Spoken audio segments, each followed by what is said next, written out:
For me, so far, this has been a lot of teasing. I think... Oh no! I ruined it! What do? Around the world, people love their condiments. It's got like a sharp tang to it. Americans alone eat over 70 pounds of ketchup per year. That's a lot. When it comes to topping food with salty sauces, Asia is no different. It's just like a sauce basket. Yeah. But here, ketchup takes a backseat to the king of street food condiments.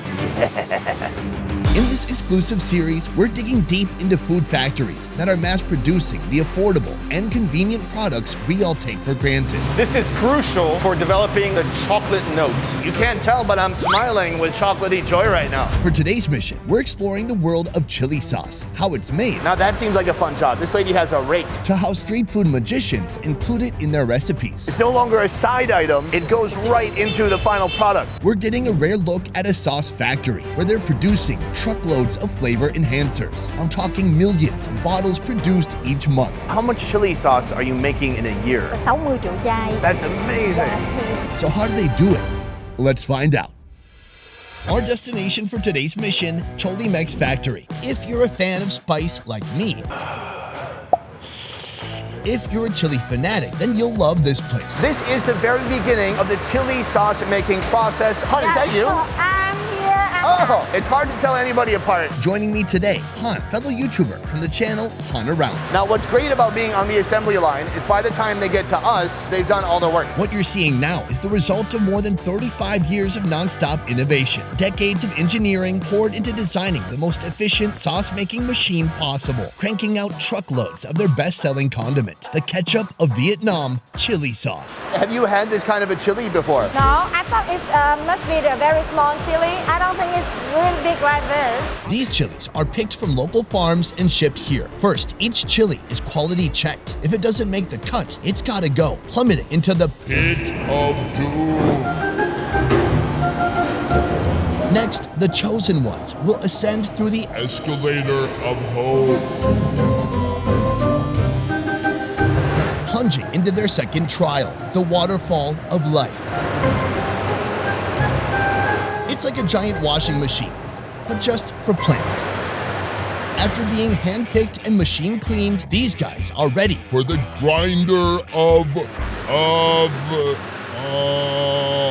well, it's just a grinder, I guess. A place where incomprehensible amounts of chilies become a pulpy paste placed inside giant buckets. Right here, buckets and buckets just loaded with pure chilies. Actually, it smells amazing. Let's get a big scoop of it. Oh, look at that. Just pure, uncut, minced chilies. Yeah, very strong smell. So from here, I'm gonna put these in my car and I'm going home. No, from here, this is all gonna go to the next step of the chili making process. The ground chilies are then pumped through a network of pipes into here, the processing room. Imagine Freddy Krueger is chasing you through your nightmares and you end up here. This room. You'd probably never expect that they're actually making chili sauce here. And that's because for the most part, all these vessels are sealed off from the outside world. Each of these giant holding containers stores the now liquefied chili juice minus the pulp or seeds. The spicy juice makes its way through these pipes into an intermediary mixing vessel that holds over 500 gallons. Now it's not quite ready for cooking. First, they mix some of the batch here before it's pumped to its final location to cook. Phase 1 includes all the vital, flavorful ingredients: chili juice, garlic, sugar, salt, vinegar, and ketchup. Oh, the smell is amazing. It's just a swirl of devilish, reddish, orange, potential chili sauce. It's not chili sauce yet, and it's too liquidy. You wouldn't want to put this on your food because it's just gonna be like getting your food wet. After about 10 minutes of mixing, this batch will be sent through pipes over to the cooking vessel. Here is a whole row of cooking vessels. These things are huge. Once all the ingredients are finally pumped into here, it cooks for 30 minutes. Now back to the mixing machine for phase 2. They add in a secret blend including modified starch and water. These ingredients help give the sauce its thick consistency. When it's ready, it's also sent to the cooking vessel. From here, it's pumped out once more, cooled, and then sent to the bottling room. We're gonna go there next. The bottling machine does everything. This whole machine probably costs more than most people's retirement savings. First, lining up empty bottles like young soldiers ready for battle. Chili sauce is pumped through a series of pipes into the machine, then into each bottle. This is probably the most visually satisfying food experience of my life. Thousands of bottles twisting, filling, and moving in unison like a well-choreographed ballet. When it's full, white protective seal caps are placed on each bottle. Then the yellow seal cap. Finally, the squeeze cap. On the next conveyor belt line, bottles are turned 90 degrees to check for spillage. The bottle tops are sealed in plastic to further ensure freshness. Last up, labeling and packaging.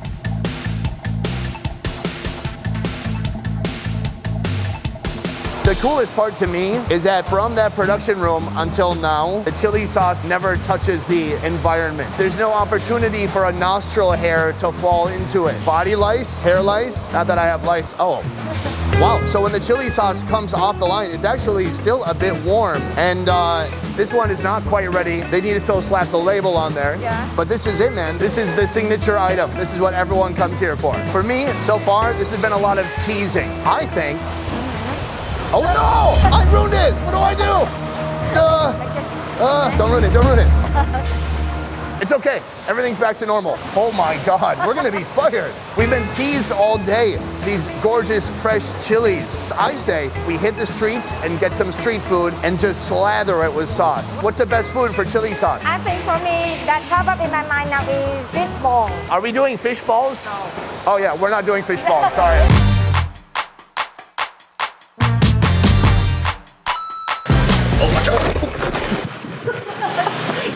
Vietnam is a sauce-loving nation, more than any other place I've been. If you were eating a fine $200 Kobe steak in Japan, would you still put chili sauce on it? Yes. Yes? Nearly every street food stall has a heat-packing sauce basket loaded with all the classics: oyster sauce, soy sauce, fish sauce, chili sauce, and more. Yeah, in the US, maybe you'd get ketchup, mustard. No one even likes mustard that much, but we put it there because ketchup needs a friend. At this street side bistro, there are 30 menu options to choose from. They cook it up and you sauce it to taste. For me, Vietnamese, everything tastes better with chili sauce. In the USA, putting ketchup on a steak is an insult to the chef. Here, adding a little bit of your own twist is welcome and expected. Here they Soy have sauce? soy sauce. What's this one? Vinegar. Oyster sauce. I actually planted this one here from the basket that we took from the factory. But from the factory, this is what we helped make. This is their signature dish, gooey sauce over crispy noodles. It starts by wok frying a combination of proteins: pork, pork skin, shrimp, liver, and crab cake, along with minced garlic and shallots. Then veggies and a bit of water. It smells fantastic in here, and I'm kind of glad to be out of that factory. Then the seasonings, MSG, which turns the savory factor up to 11. Then oyster sauce, and they thicken it up with a bit of cornstarch. Boom, so right here, the final step on top of the crunchy noodles, he's putting this beautiful gravy topping with meat, with veggies, seafood, everything together. Boom, check it out. This looks fantastic. It's just missing a little bit of that coriander. Oh, and a little bit of that, what was that? And a little bit of ground pepper. Good. Did we edit out the part where I said I didn't know what that was? Okay, good. I am just gonna smother my entire dish with the sauce. Like those psychopaths who just cover their whole french fries with ketchup. Since this episode is literally about chili sauce, I am obliged to put more chili sauce on here. Cheers. Oh, that's great. It is kind of a savory, salty explosion, and the sauce actually goes really well with this. It just makes it a little bit more spicy, gives it some kick. These noodles are impressive. When I was an unfortunate lad in central Minnesota, we ate chow mein from a can. It was like apocalypse food. It would leave your mouth just dry. It was like eating a hardened dust stick. This, fantastic. It's like thin and crunchy. I'm gonna take one more bite here. A little bit of liver, noodle, and skin. I'm gonna lethally assault this with chili sauce. Yeah. Vietnamese people, when they eat, they wanna be doing this in between every word that they're saying. Oh my God, it's so good. Oh, so delicious, I can't stop. I'll have what she's having. All this food is making me hungry, so right now we're headed here, Heart Kitchen Restaurant. Here's another fun food example. We're on the streets, man. This next dish was invented by owner Miss N. It's tasty, affordable, and I've never seen anything like it before. When this place is rocking, they sell up to 1,000 oysters a night. I think we have to do the cooking here. Do you know how to cook? All while putting the responsibility of cooking on the customers. That is genius. I just like the idea. Like one day their chef walked out, they said, I'm not doing it anymore. And they're like, oh, we'll have the customers cook, it's fine. First, butter and onion hit the hot pan, then the veggies, then the protein, 2 crab sticks, 10 to 12 oysters, and an egg. All this is gonna require a self-made sauce. Here, let me investigate with my nose.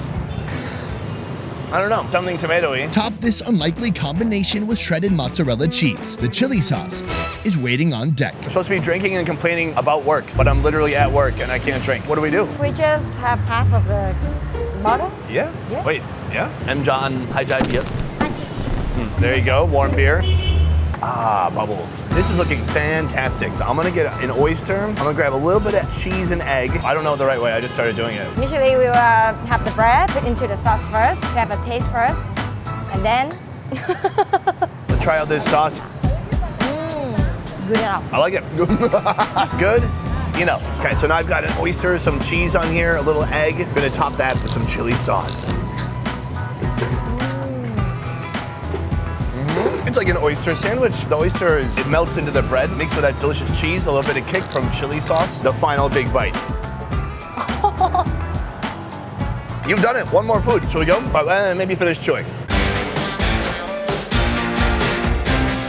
I have a small pocket of space remaining in my stomach, so we're capping off this saucy street food tour here, a sidewalk stall. Finally, we have made it to Ban Cheng Nung C002. Serving what's known locally as Ban Cheng Nung. Some call it Vietnamese pizza, a dynamic variety of toppings combined atop a disc of rice paper and grilled until crispy. This stuff is good, and this place does it the best, with over 54 topping combinations. Oh, right here. See, he's got some purple cabbage, egg, scallions, and one ingredient that is a must for Ban Cheng Nung is chili sauce. It's no longer a side item, it goes right into the final product. Today, I'm getting a supreme pizza Vietnam style, starting with rice paper, then scallion, dried shrimpies, minced pork, and an egg to bind it all together. And then next, what, chili sauce? Is it the chili sauce next? Then 2 types of sausage, quail egg, shredded purple cabbage, shredded chicken, and beef jerky. Top that with mayo and chili sauce. Boom. Yes, he's gonna hit it with some chili sauce. You love to see it, folks. That looks real good. Han got a pizza too. It has this, and this, and this, and this,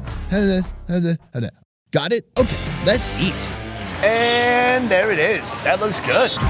You ready to eat? Actually, in Vietnam, we will add more tamarind sauces. Tamarind sauce, but I just feel bad we didn't go to a tamarind sauce factory. Is it okay? And also put some chili sauce in it. Oh, now it's okay. All right, you ready for this? Let's take a ride down to Chili Sauce Town. Let's go. Oh, I love that. You know, actually, I have this kind of Vietnamese pizza for several times. They don't have so much toppings. Sorry, I can't stop looking at the giant glob of chili sauce on your finger. Are you gonna eat that? Here they go all out, and it's great because it has a good blend of flavors. Salty, a little bit sweet, a little bit spicy from the chili sauce. I love that crunchy rice paper. It's like an ultra thin crust pizza. A little tamarind sauce. Cheers. Mine almost feels like a taco. Have you ever had a taco? Of course, yeah. Oh.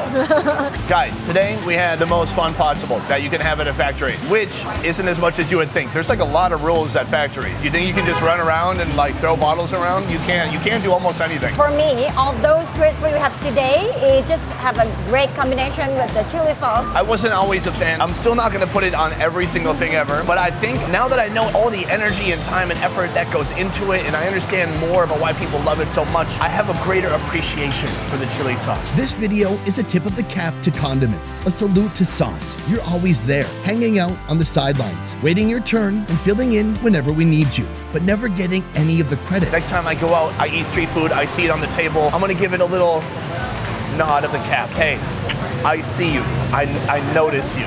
In an often underspiced and unseasoned world, sauce is not the hero we deserve, it's the hero we need. Welcome to the Best Ever merch store, where you can check out our brand new designs. Best Ever bandanas in black, white, and red. The Please Send Nudes hoodie, pillow soft fabric with a quality custom graphic inlay. And our street food around the world graphic tee. We're now shipping everywhere around the world. Just visit shopbesteverfood.com or click the link in the description below to get your new merch today. A peace. Boom! Guys, a huge thank you to Han. Upward handshake. And finally, I want to say, guys, thank you so much for watching. We will see you next time. A piece. What, did you do that? Yeah. Like you're gonna fight the audience? Again, right?